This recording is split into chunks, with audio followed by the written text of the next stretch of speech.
자, 교재 14쪽 소설 이론으로 들어가겠습니다. 소설을 읽으면서 우리가 무엇을 목표로 하고 읽어야 되느냐에 대한 말씀을 드리겠습니다. 그게 여기 내용적인 측면과 서술적인 측면으로 나누어 볼게요. 먼저 내용적인 측면에서는 소설을 읽으면서 배경이 어떻게 제시되어 있는지 찾아야 됩니다. 어떤 인물이 나오는지 찾아야 되죠. 그 인물이 어떤 행동을 하는지, 그리고 어떤 심리와 태도를 갖는지까지 파악해야 됩니다. 밑에 있는 이제 세모라고 하는 거는 얘랑 사이가 안 좋은 애죠. 그래서 이 둘 사이에는 필연적으로 갈등이라고 하는 게 생기는데요. 이런 갈등의 장면을 여러분들이 찾았다면은 이런 것을 정리하셔야 돼요. 왜 이 싸움, 갈등이 일어났는지, 갈등이 어떤 과정으로 심화되어 가는지, 그리고 이렇게 심화된 갈등이 어떻게 해소되는지를 정리하셔야 됩니다. 예. 그리고 이제 이런 내용을 파악할 때 여러분들이 누가 어떤 행동을 했다 하는 건 잘 찾더라고요. 잘 못 찾는 게 배경 심리 태도를 잘 못 찾아요. 예. 그래서 여러분들은 읽으면서 특히나 어떤 배경 상황에서 일어나는 사건인지 아니면 어떤 마음을 갖고 이런 행동을 하고 말을 했는지 여러분들이 찾아내는 거에 좀 더 신경을 쓰시길 바랍니다. 여튼 어떤 배경 안에서 인물이 행동하고 이런저런 마음을 갖는 거 이게 내용과 관련해서 찾아내야 되는 요소였고요. 서술과 관련해서 우리가 찾으면서 읽어야 되는 거는 첫 번째 이제 구성적인 측면이 있고 그것을 전달하는 측면으로 나누어 살펴보겠습니다. 서술이라고 하는 거는 기본적으로 이제 서술자를 상정을 해야 되는데 이 서술자가 중요한 이유는 이 소설 내용을 우리 독자에게 전해주는 사람이기 때문이죠.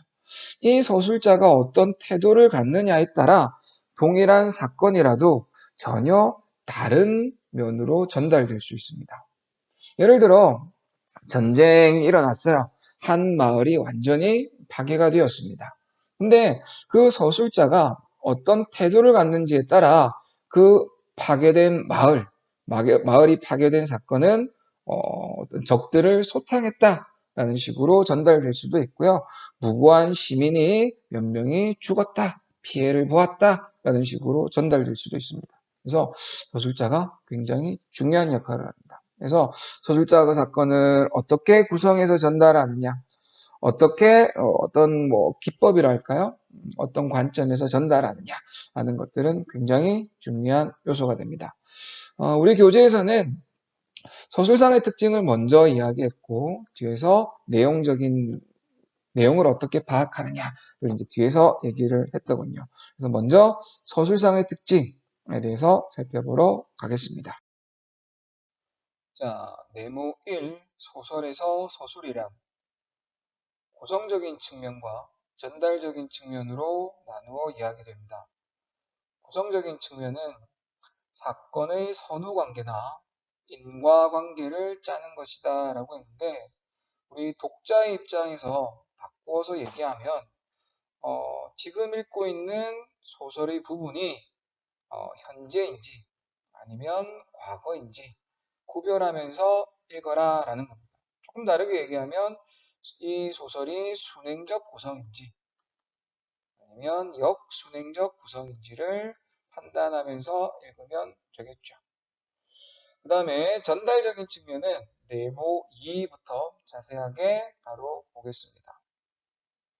먼저 시점에 대해 살펴보면요. 시점은 네 가지가 있죠. 그 중에서 우리는 시점을 나누는 기준을 잘 이해해야 됩니다.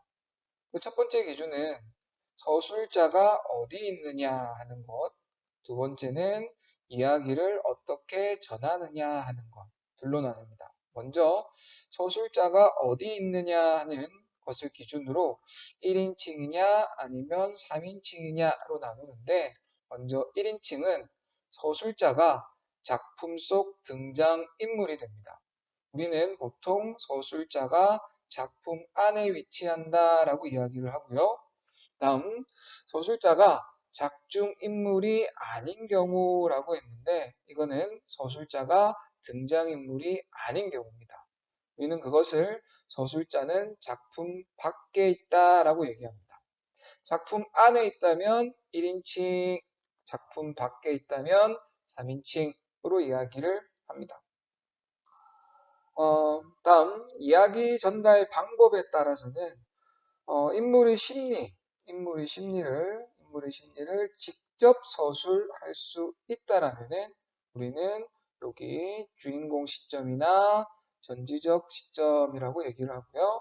직접 서술할 수 없고 외부적으로 겉으로 드러난 것만 이야기할 수 있다라고 하면은 관찰자 시점이다라고 이야기를 합니다. 이렇게 해서 이제 두 가지 기준으로 네 가지 시점이 나오는 겁니다. 여기서 주의할 거 하나 말씀드리면 이겁니다. 서술자가 작품 안에 있느냐 밖에 있느냐로 1, 3인칭을 나눈다라고 했는데, 어떤 학생들이 이제 나라는 말이 작품에 있나 없나로 이제 따지더라고요. 틀린 거 아니고 제대로 하는 겁니다. 근데 출제자는 그걸 잘 알죠. 그래서 지문을 인용할 때 나라는 게 거의 없는, 즉 작품 앞부분에는 진짜 없고 한 3분의 2나 5분의 4 정도의 잠깐 나라는 말이 나오는 부분을 오려 붙이게 하죠. 그리고 이제 학생들이 보면 나가 없네, 그러니까 이건 3인칭이네 라고 판단했다라면 숨어있는 나를 못 본 거죠. 그러면 그 학생은 틀리는 겁니다. 그래서 나가 있냐 없냐로 따지는, 기계적으로 따지면 실수할 수 있어요. 이 기준이 훨씬 좋습니다. 즉 서술자가 작품 등장 인물이냐 아니냐로 따지시길 권장드립니다. 다음 관로 2번 인물 제시 방법입니다. 텔링, 말하기와 쇼잉, 보여주기로 나누었는데, 먼저 말하기라는 것은 직접적으로 이야기하는, 설명하거나 해설하거나 요약, 논평하는 거고요. 보여주기, 쇼잉이라는 거는 묘사하는 겁니다. 예를 들어 얘기하면 어떤 친구가, 여러분들의 친구가 버스에 이제 자리에 앉아 있었어요. 근데 할머니가 무거운 짐을 들고 타셨고요. 양보를 하는 장면을 여러분들이 묘사했다면, 그 친구가 앉아 있었는데 할머니가 탔다. 그리고 그 친구는 앞으로 가서 짐을 받아들이고 자리를 양보하더라 라고 했다면은 사건을 묘사한 거죠. 그건 보여주기 한 겁니다. 반면에 그 친구는 어른에게 자리를 양보할 만큼 굉장히 예의 바르다 라고, 도덕적이다 라고 이제 얘기했다면 그걸 논평한 겁니다. 그러니까 텔링, 말하기 방식으로 전개된 거죠. 사건 전개의 속도적인 측면으로 보면요, 속도. 90분 축구 경기를 90분 동안 이제 생중계를 다 했다라면은 그건 보여주기 한 겁니다. 반면에 하이라이트죠. 5분 만에 하이라이트를 보여줬다라면은 그건 말하기 한 겁니다. 이해하시겠습니까? 그래서 말하기, 텔링을 했다라면은 속도가 좀 빠른 거고요. 실시간으로 중계했다라면 그건 1대1 매칭이니까 조금 느린 겁니다. 말하기보다는. 그래서 여러 가지로 응용될 수 있으니까 말하기와 보여주기의 근본적인 개념, 직접적으로 설명, 해석, 요약, 논평에 따르면 말하기, 그 다음에 이제 그 카메라 들이대서 라이브로 계속 이제 이야기를 했다라면은 묘사, 이런 느낌으로 구별하시면 되겠습니다. 자, 이어서 괄호 3, 문체에 대해서 공부하러 갑시다. 문체는 다른 말로 스타일이라고도 합니다. 스타일. 결국 작가의 개성을 드러내는 건데요. 어떤 단어를 썼느냐, 어떤 길이의 문장을 썼느냐, 그리고 어떤 표현을 썼느냐, 직설적이냐, 함축적이냐, 아니면 표준어를 많이 썼느냐, 방언을 썼느냐, 이 정도로 이제 작가의 개성이 드러나거든요. 그러니까 어떤 작가는 주로 지방색이 잘 드러난 방언을 많이 쓴 경우들이 있고, 어떤 작가는 되게 어려운 단어만 이제 쭉 쓰는 경우가 있고, 어떤 작가는 쉬운 단어를 쓰는 경우도 있고, 네, 그런 이제 것을 나누는 게 문체인데, 이와 관련해서 보면은 이제 문제에서는 이 작가의 스타일은 어떤가 이렇게 묻지는 않습니다. 형식, 겉으로 드러난 거하고요. 그 다음에 이제 소설의 내용, 이거를 이제 관련시키는 문제는 간혹 보았습니다. 무슨 말이냐면은, 어떤 단어를 쓴 게, 예를 들어, 어려운 단어죠. 관념적인 단어를 쓴 게, 그 내용도 좀 더 심각하다거나 철학적이고 사색적인 내용을 다룬, 그걸 이제 나타내기 위한 하나의 도구, 방법으로 쓰였다. 뭐 이런 식의 선택지는 간혹 나옵니다. 그리고 문장의 길이도 마찬가지인데, 어, 형사가 도둑을 막 쫓아가는 그런 장면에서는 긴박한 장면이니까 문장을 되게 짧게, 마치 이제 형사가 뛰어가는 이제 호흡이 느껴질 만큼 짧게 짧게 이렇게 씁니다. 그리고 굉장히 기계 있는 장군의 이야기를 다루는 소설 같은 경우도 문장이 묵직하고 딱, 딱 이렇게, 중간 또는 보다 좀 짧게 이렇게 나뉘죠. 반면에 뭔가 어떤 한 여인의 서러움이랄까요? 그런 한스러움을 이야기를 할 때는 긴 문장이 어울리겠죠.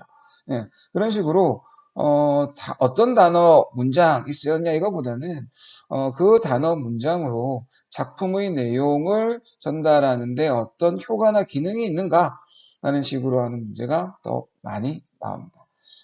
다음 괄호 4번 갖겠습니다. 어조와 태도인데요.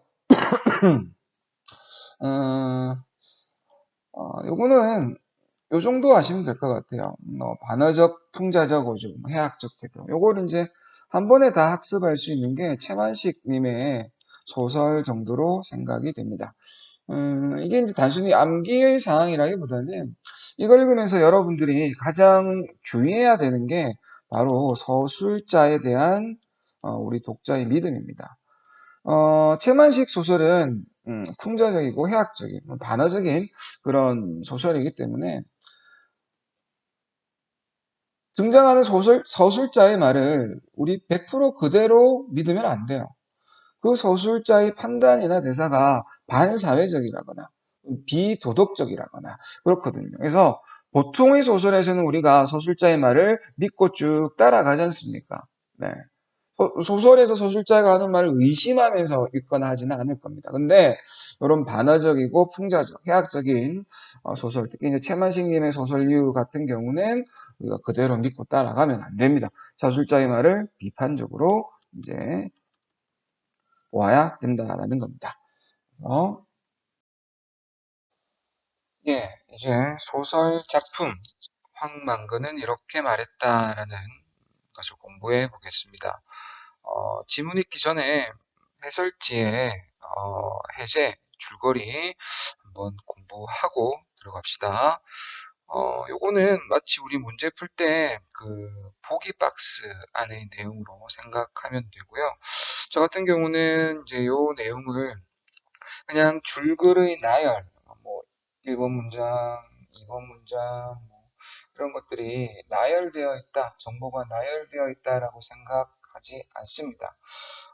이 내용을 읽고 머릿속에 나름 기준에 맞춰 재구성하는데요. 그걸 한번 보여드리고 여러분들께도 권장드리고자 합니다. 같이 읽으면서 내용 정리하는데 그 기준은 왼쪽 편에 있는 이겁니다. 내용 기준은 배경, 인물, 행동, 심리 태도에 따라 이제 정리를 할 거고요. 서술 방식 같은 경우는 우리가 배운 시점, 문체, 어조 뭐 등등을 제시가 되면 체크해 두는 정도로 보겠습니다. 이제 첫 번째, 이 작품은 90년대 후반 농촌 마을을 배경으로 있습니다. 저는 이제 읽으면서는 여기 요런데 네모 같은 거 쳐두죠. 농촌이구나. 소박하고 우울한 인물인 황만근의 생애인데 황만근이라는 인물을 소박하고 우직하다라고 설명을 했습니다. 긍정적인 인물이니까 동그라미로 처리했어요. 그 생애와 그 행적을 그린 소설이다. 마을 사람들은 굳은 일에도 열성을 다하는 황만근, 도덕, 긍정, 동그라미 인물이겠네. 바보로 취급하지만 했습니다. 마을 사람들은 긍정적인 인물인 황만근을 바보 취급한대요. 태도니까 물결 가겠습니다. 작가는 오히려 황만근과 이제 주제가 나오겠다, 그제? 대조적인 마을 사람들의 이기적인 행태를 풍자한다. 풍자하는 거구나. 비판의 요소가 있다라고 이해하시면 되겠죠. 비판받을 대상은 마을 사람입니다. 자, 그러면 여기까지 읽고 내용을 이제 머릿속에 정리된 결과가 저 같은 경우는 오른쪽으로 오세요. 이것은 90년대 농촌 마을이구나. 긍정인물 황만근이라는 사람이 있고요. 얘의 성격은 다소 바보스러워요. 그리고 소박하고 성실합니다. 이 반대에 있는 인물이 마을 사람들인데 이 마을 사람들은 황만근에 대해서 어떤 바보 취급한다. 그러니까 부정적인 인물이죠. 긍정적인 인물을 이제 반대하니까 그렇습니다. 그리고 작가의 이야기인데 이거는 색깔을 좀 달리해서 작가는 이 마을 사람들의 태도를 뭐한다? 비판한다. 이게 주제겠죠. 계속 읽어갑시다. 이 부분부터는 이제 그 서술상의 특징, 주제, 요게 이제 제시되는데요. 현대인들의 메말라가는 인정을 풍자한다. 이게 주제예요. 현대인들을 풍자한다. 그러면 이제 현대인들을 나타내는 게 마을 사람들이겠다. 그지? 현대인의 모습이다. 그럼 이제 그 어떻게 비판하느냐라고 한다면은 인정이 없다. 인정이 없는 사람들이라서 비판한다. 그 다음 암울한 농촌 현실. 이거는 이제 공간이 되겠죠. 이 배경이라는 거는 고즈넉하고 평화로운 그런 곳이 아니라 암울한 곳이다. 기회를 보거나 합니다. 농촌 현실을 고발한 이 소설은 이게 주제고요. 향토적인 방언의 사용, 이제 문체입니다. 해학적 문체가 두드러진다. 이렇게 정리됩니다. 요게 이제 하나 더 하는 게 방언이 나오고요. 해학적이다. 해학적이라고 하는 거 여러분들이 이제 웃음이 있다 이렇게 이해를 뭐야 갑자기 웃음이 이제 발견이 되는 건데 추측컨대 우리는 그 이 웃음은 아무래도 주인공이 바보스러운 인물이다라고 하니까 이거하고 연결이 되지 않을까. 즉 황만근이라는 인물이 태도 또는 행동을 통해 해학적인 요소를 이제 가져오지 않을까 싶습니다. 그러면 여러분들 이건 풍자가 아닙니까? 라고 할 수 있는데 풍자와 해학은 뭐 동일한 선상에 있어요. 정도에 따라 이제 나눌 수 있는 건데 이거는 완전히 해학이고 이거는 절대 풍자가 아니야 이런 이제 판단은 하지 않습니다. 동일한 선상에 있는 건데 그림으로 얘기할까요? 이렇게 이제 쓰면은 네, 동일한 선상에 이렇게 있으면은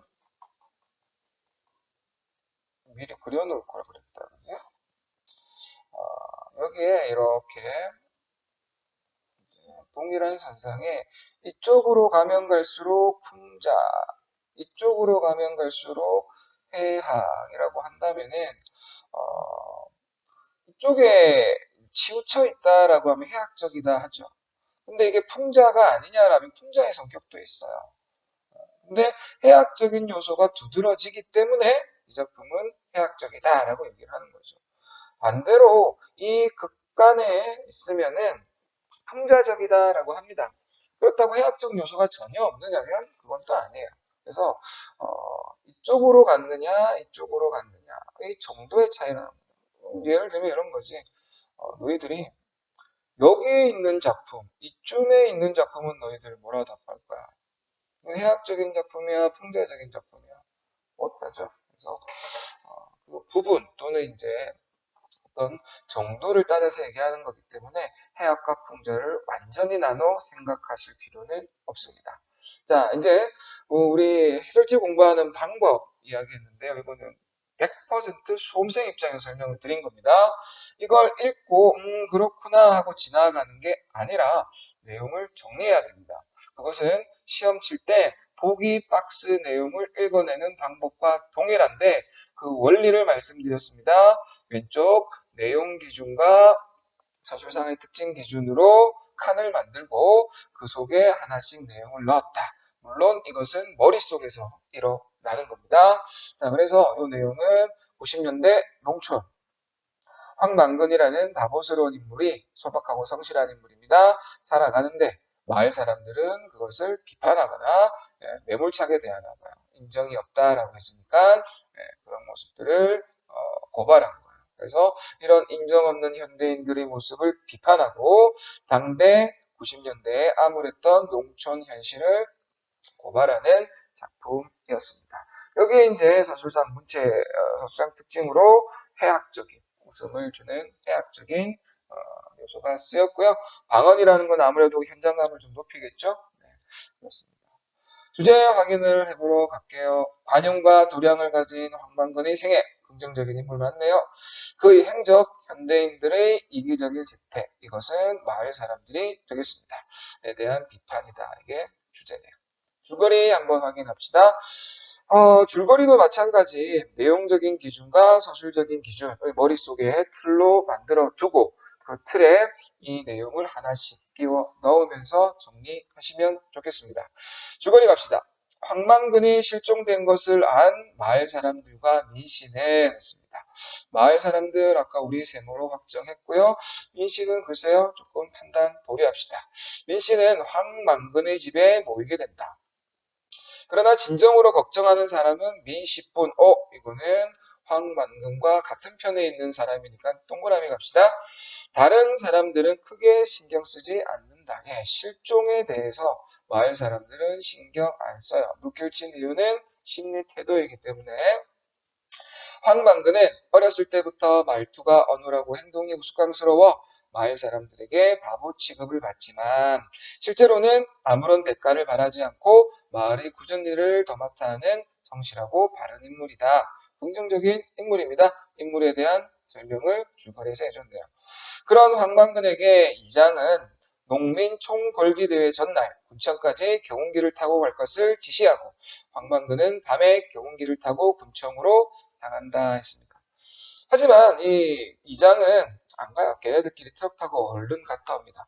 경운기 타고 가면은 아무래도 농민들이 시위다라고 하는 걸 이제 드러낼 수 있겠지만 사정 때문에 여기가 안 좋아서 얘네들은 트럭 타고 얼른 왔다 갔다 합니다. 이 지시에 따른 것은 황만근뿐이죠. 그러니까 이장 또한 마을 사람들과 동일한 세모인물로 처리하고 갑시다. 황만근은 골기대회에 참가하지도 못하고 마을로 돌아오던 길에 차와 부딪혀 사고가 났습니다. 결국 죽었네요.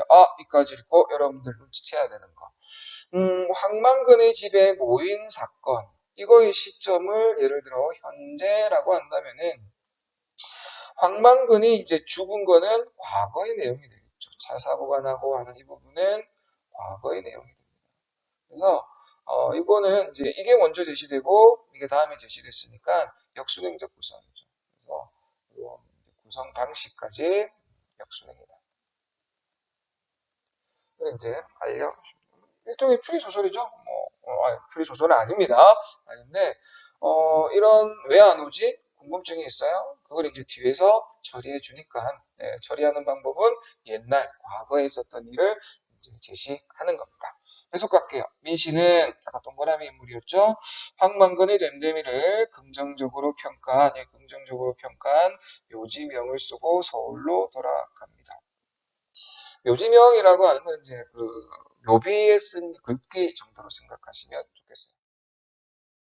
자, 우리 책 정답지와 해설지를 통해서 이 작품의 해제와 줄거리에 대해 살펴봤고요. 본문을 읽으면서도 우리는 인물에 대한 거, 배경, 행동과 태도에 대한 걸 체크하면서 읽어야 되겠습니다. 물론 이제 눈에 띄는 독특한 서술상의 특징, 구성 관련된 내용도 별표 등의 체크를 해주시면 좋겠고요. 저는 이제 지문을 읽으면서 관련된 내용을 본문에다가 해당 표시를 합니다. 보여드리면서 진행할게요. 마을에서 젊은 축에 드는 45살의 황영석은 황만근이 벽돌을 찍고 구덩이를 파서 지은 마을회관 변소에서 분뇨, 똥이죠. 퍼내면서 황만근의 부재를 알게 되었다 했습니다. 황만근 동그라미 인물이고요. 황영석 마을 사람입니다. 부정적인 인물로 가고요. 황만근의 부재를 알게 되었다. 요거 이제 심리 태도니까 물결 밑줄 갑시다. 그래서 이 작품 계속해서 이제 마을 사람들이 황만근의 부재, 그러니까 사라졌음을 알게 되는 내용이 이제 시작이 됩니다. 작품의 초반이고요. 이제 황영석이 이제 황만근 우리 주인공의 이제 부재를 알게 된 주인공 이렇게 더블 동그라미로 가겠습니다. 알게 된 게 이전에는 황만근이 계속했단 말이죠. 황만근이 계속했는데 없어서 지가 하고 있게 된 겁니다. 그래서 이 부분 보시면은 황만근이 있었으면 군말 없이 할 일이었다. 늘 그렇듯이 싱글벙글 웃으면서 이걸 통해서 우리는 황만근의 성격을 하나 알 수 있는데 다소 좀 바보스럽고요. 우직하다라는 거 앞에서 정리했는데 이 부분에서 확인할 수 있네요. 다음 이제 황영석이 이렇게 알게 되었고요. 여신노인은 이제 어떻게 알게 되었냐면은 이제 요렇게 알게 됩니다. 만근이가 있었으면은 이렇게 갖다 줄 건데라고 했습니다. 근데 지금 그렇지 않죠. 그래서 만근이가 그 이전에는 이제 자신의 이제 자기에게도 공평하게 나눴고 특히 여시처럼 힘든 사람한테는 더 자주 가져다 주었다라고 했습니다. 그러니까 이걸 통해서도 우리는 이제 황만근의 성격 어떻습니까? 도덕적인 남을 배려할 수 있는 인물이었다는 것을 파악할 수 있습니다. 그리고 이렇게 이제 제시된 거는 서술상의 특징 우리가 하나 체크한 거 뭐 할 수 있을까요? 네. 요약적으로 제시했죠. 요약적이다라고 하는 거는 말하기이다. 그간에 했던 일을 굉장히 짧게 잘 정리를 해 준 겁니다. 다음 계속 갑시다. 이제 아이들이 이제 알게 됩니다. 그 마을의 아이들.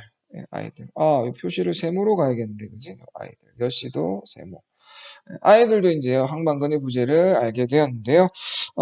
그것은 이제 여기 인물에 대한 황만근이 이제 공평무사하게 이렇게 했는데, 소금 장난하다가 물어볼 사람이 없게 된 거죠. 그래서 황만근이 없어졌다라는 걸 알게 됩니다. 음, 이렇게 이제 이제 얘기가 되다가 요 뒤에 보시면은, 요 기억 부분부터 다시 체크하러 갑시다. 황만근의 노래, 요 부분입니다. 황만근의 노래. 이 노래에 대한 이야기가 이제 약간은 뜬금없이 나와요. 마을 사람들은 황만근이 없게 되었음을 알게 되었고, 이 노래 계속 중얼거렸으니까 알게 되었겠죠. 아, 황만근이 노래는 있는데 왜 만근이 어디 갔노? 뭐 이렇게 된 겁니다. 그래서 그 노래에서는 여기 보면은 백분, 찌번, 역근, 팔푼, 두바리까지 이런 이제 소재들이 나오는데 이 노래에 관련된 일화들이 있어요. 황만근의 일생에 들어있다라는 거는 관련 일화들이 있고 그 일화들을 이제 밑에서 하나씩 이제 설명을 합니다. 황이라고 하는 이제 노래 말로 시작하는데 황이라고 하는 성부터 이제 이야기를 하고 있는데 여기서 서술자는 이제 황이라고 하는 거, 그다음에 만근이라고 하는 이름을 통해서 황만근은 동네의 뿌리를 이제 나타낸다라는 말로 이제 정리를 했고요. 그 다음에 백분, 아까 노래에 나왔던 백분이라고 하는 것은 이제 넘어진 횟수인데요. 넘어진 횟수 계속 넘어지고 있다. 인물의 성격이죠. 약간 바보스럽다. 라는 거를 알 수 있습니다. 넘어지는 장면들이 이제 있고 그걸 물었을 때 백분 이렇게 얘기를 한 것을 통해서 우리는 서술상의 특징 무엇이었습니까? 해학적. 해학적 태도를 알 수 있게 됩니다. 또한 이제 찌번이라고 하는 거 마지막 단락이죠. 찌번이라고 하는 거 이제 얘기를 했습니다. 이것도 뭐 살아갔다가 이제 10원 이야기 한 거예요. 10원, 10원, 10원. 이걸 이제 10원 이렇게 얘기한 거. 혀가 짧았던 거죠. 여기서도 마찬가지 대각선을 느낄 수 있습니다. 그래서 우리 교재에 인용된 부분은 황만근이라는 우리 주인공이 사라졌음을 마을 사람들이 알게 된 부분입니다. 처음에 황영석이라는 인물이 알게 되었고요. 다음 여씨 그리고 아이들이 소꿉장난하다가 물어봐야 되는데 어디 갔지? 하게 됩니다. 그리고 관련 노래가 있었죠. 황만근가라고 하는 그 노래의 가사, 거기에 등장하는 어휘를 통해서 그와 관련된 우리 주인공 황만근과 관련된 일화들을 소개를 했고요. 요 뒤에 부분도 이제 서술사의 특징이니까 이 부분도 이제 아주 긴 세월 동안 일어났던 일인데 모두 이제 요약적으로 제시한 겁니다. 당연히 말하기고요. 텔링이라 하죠. 길게 아주 오랫동안 일어난 일을 굉장히 짧게 요약을 했습니다. 그죠? 그러니까 러닝 타임, 플레이 타임은 굉장히 짧습니다. 거기까지 체크를 했습니다. 이제 우리 문제 풀러 가봅시다. 1번 문제. 다음의 장면별로 황만근의 성격을 평가하는 A, B. 거기에 말을 적어라 했습니다. 어떤 사건에 대해서 그걸 통해서 우리가 알 수 있는 거, 인물의 성격을 알 수 있다 이거고요. 여기에서는 이 작품에 적용을 해서 노인에게 걸음을 더 자주 가져다 준다. 우리 아까 정리했죠. 황만근이 어떤 인물이다? 배려할 줄 아는 인물이다. 그리고 아이들의 분쟁을 이제 종식시킨다. 막 뭐 물어보러 가면은 아주 상식적인, 아주 누구 편을 안 들고 그렇게 생각할 수 있는 사고력도 없는 인물입니다. 아주 이제 상식적이고 공평무사한 편파적이지 않은 답을 줬다라는 걸 알 수 있고, 다음 명약 관화한 예를 두고 황만근이 겸용된다라는 것은 다소 좀 아주 단순한 거죠. 단순한 거. 그래서 조금 윤색해서 어리숙하다라는 말로 정답을 처리했습니다. 2번 문제 갑시다. 2번 문제. 윗글의 서술상 특성. 가장 적절한 것은 근데 우리 개념 적용이라는 말이 있는 것처럼 이 작품과 관련된 핵심 문제가 아닐까 싶습니다. 조금 자세하게 보도록 할게요. 1번 선택지. 인물들의 말과 행동에 대한 관찰 결과. 관찰했느냐? 맞습니다. 여기서 인물이라고 하면 마을 사람들도 있고요.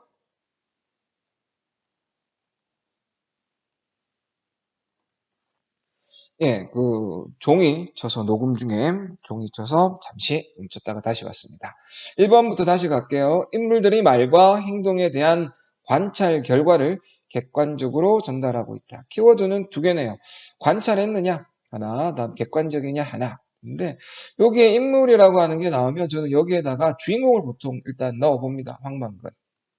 자, 그러면 황만건의 말과 행동을 관찰한 것, 이 작품에 서술되었는가? 네, 황만건이 이렇게 했다, 저렇게 했다라고 하는 내용이 나오죠. 그래서 적절하고요.